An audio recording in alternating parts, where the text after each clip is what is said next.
Salut! Aujourd'hui, on va s'assurer que la prochaine rencontre que tu vas planifier va être utile pour tes employés, mais surtout qu'aucun de tes employés va avoir le sentiment que tu lui fais perdre son précieux temps. Parce qu'on le sait, quand on a l'impression de perdre notre temps dans une rencontre, c'est tout sauf productif pour toi, pour eux, puis pour l'organisation. Ce de quoi je veux qu'on parle aujourd'hui dans la vidéo, c'est d'à quoi ça devrait servir une rencontre d'équipe, premièrement. Pourquoi on devrait planifier une rencontre d'équipe puis mobiliser autant de monde. Je vais essayer de te partager les 6 questions magiques qui me permettent à moi d'être certain que quand je vais planifier une rencontre, elle va être utile. Puis finalement, je vais te partager un secret que je garde pour moi pour éviter que personne perde plus jamais son temps dans vos rencontres d'équipe. Du moins, qui est le sentiment qu'ils ne perdent pas leur temps dans la rencontre, ce qui va les amener peut-être à être plus attentifs puis à contribuer davantage dans ces rencontres-là. En ce moment, je sais à quoi tu es en train de penser. Tu es en train de te demander probablement, est-ce que mes rencontres d'équipe, à moi, les miennes, sont plates? Sont-tu ennuyantes, mes rencontres? Un indice, c'est que si tu es toujours en train de parler, en fait, si c'est toi qui parles le plus dans tes rencontres, il y a des bonnes chances que certains de tes employés soient en train de s'ennuyer dans la rencontre. Fait que, à quoi ça devrait servir une rencontre d'équipe? Selon plusieurs auteurs, il y a 2 principales choses que vous devriez faire dans une rencontre pour que ces dernières soient utiles. La première, c'est d'abord de discuter d'enjeux pour lesquels les personnes présentes sont impliquées ou sont affectées par ces enjeux-là. Ça, c'est la première chose qu'une rencontre devrait viser, devrait atteindre comme objectif. Discuter d'enjeux. Puis après, prendre des décisions en lien avec ces enjeux-là que les personnes autour de la table sont touchées ou visées par. Donc, tout le monde, dans une rencontre d'équipe, pour qu'elle soit utile, devrait avoir eu l'opportunité de parler au moins une fois durant la rencontre.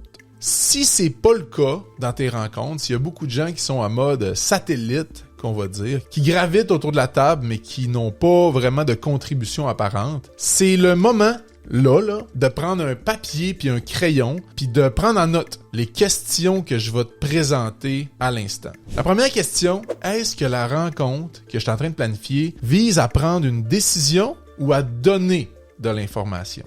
Dans les 2 cas, si votre rencontre vise à prendre des décisions, c'est un bon indicateur que vous avez besoin peut-être d'une rencontre. Si vous voulez donner de l'information, essayez avant de planifier une rencontre d'évaluer les autres moyens par lesquels vous pourriez transmettre cette information-là. Ça va vous rendre service à vous, ça va vous faire sauver énormément d'argent, puis ultimement, vous allez faire sauver du temps à vos employés puis ils vont en être reconnaissants. Deuxième question, y a-tu plus que 10 personnes de convoquées à ma rencontre? Pourquoi je vous demande ça? Parce que la littérature nous dit clairement que plus il y a de personnes dans une rencontre, moins la contribution globale de chacune des personnes va être élevée. En gros, je sais pas si vous êtes déjà ramassé dans une salle de conférence, mais c'est pas tout le monde qui a la chance de parler des enjeux qui nous sont présentés. Fait que si vous comptez inviter plus que 10 personnes, ayez ça en tête. Plus qu'il y a de monde, moins la rencontre risque d'être pertinente. Si vous voulez traiter des enjeux, en discuter et prendre des décisions, je vous recommande de rester à moins de 10 personnes. Ça va faciliter la chose grandement. Puis ça va augmenter le sentiment d'efficacité ou d'utilité de la rencontre que vous venez de planifier. Y a-t-il un ordre du jour, 3e question, qui a été partagé aux participants? S'il n'y a pas d'ordre du jour qui a été partagé aux participants, les chances sont grandes que vos employés vont pas être prêts durant la rencontre. Puis ça nous est tous et toutes déjà arrivé, d'arriver dans une rencontre, de pas savoir de quoi on va parler, puis à partir du moment où on nous partage l'information, qu'est-ce qui se passe? On se dit, Colin, avoir su, je me serais préparé. Imposez pas ça à vos employés. Demandez-vous toujours s'il y a un ordre du jour qui a été partagé. S'il n'y en a pas d'ordre du jour qui a été partagé, partagez-en un avant la rencontre pour permettre à vos employés de se préparer à la rencontre en question. 4e question, est-ce que les objectifs de la rencontre concernent tout le monde qui a été invité? Si c'est pas tout le monde qui est concerné, essayez de revoir le déroulement de la rencontre. Ça se peut que vous deviez inviter 2 ou 3 personnes pour qu'ils viennent dans la première demi-heure de votre rencontre. Dans ce cas-là, faites-les venir en premier, traitez ce point-là en premier durant lequel ces personnes-là vont devoir contribuer. Après ça, libérez-les. Libérez-les, laissez-les aller travailler sur autre chose. C'est ce qui va être le plus payant à long terme pour votre équipe, pour votre organisation. Puis, pour leurs sentiments à ces personnes-là qu'on a respecté leur temps, puis leur besoin justement de contribuer, mais aussi de pas être des participants passifs dans cette rencontre-là. 5e question, est-ce que le contenu de la rencontre pourrait être résumé en 5 minutes? Généralement, si c'est le cas, ça veut dire que votre rencontre vise strictement à partager de l'information. Il n'y a pas vraiment de décisions qui vont être prises, donc peut-être qu'un courriel ou encore un coup de téléphone pourrait être la meilleure stratégie pour vous à la place de planifier une rencontre qui va prendre peut-être des heures en temps à chacun de vos employés pour quelque chose qui aurait pu être résumé en 5 minutes. La dernière question,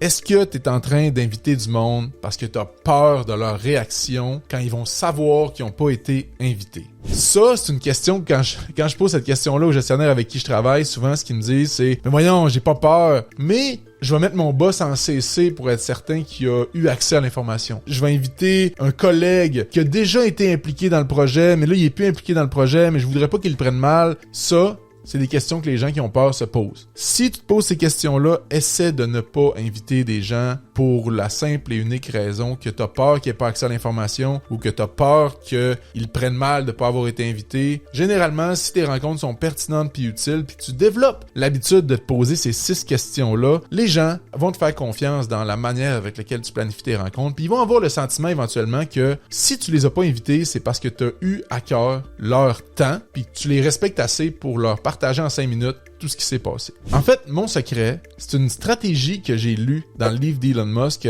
pour laquelle je recommande aux gestionnaires d'utiliser ou de mettre en place dans leurs équipes. Puis c'est de nommer aux membres de notre équipe que si après 15 minutes dans la rencontre, t'as le sentiment que t'as pas d'affaires là ou que c'est pas pertinent pour toi, pour ton travail, mais de permettre aux gens de le nommer dans la rencontre, de dire « Hey, je suis pas convaincu que la rencontre est pertinente pour moi. » Puis ensuite, de statuer ensemble, puis effectivement, si la personne n'a pas d'affaires là, puis qu'on s'en rend compte pendant la réunion, généralement, après 15 minutes, les gens savent si la rencontre est pertinente pour eux ou pas, puis de prendre la décision collectivement, de dire « Ok, ben vous pouvez y aller, puis on va rester juste ceux et celles pour qui la rencontre est pertinente. » À ce moment-là, si l'employé part, ben ça va lui permettre d'investir du temps, énormément de temps généralement, sur d'autres choses qui vont être plus pertinents, puis ultimement, beaucoup plus payants pour l'organisation. Puis tout ça, ce que je t'ai raconté aujourd'hui, ce que je t'ai partagé comme conseil, c'est un point de départ pour toi. Grosso modo, si tu as l'habitude de planifier des rencontres comme tu as toujours planifié des rencontres, mais ça va être un point de départ, une petite modification, un petit changement, puis je t'encourage à en parler peut-être avant avec ton équipe pour dire « Hey, je vais impliquer des changements dans la manière de planifier les rencontres. » Puis ça va instaurer une espèce de dynamique dans laquelle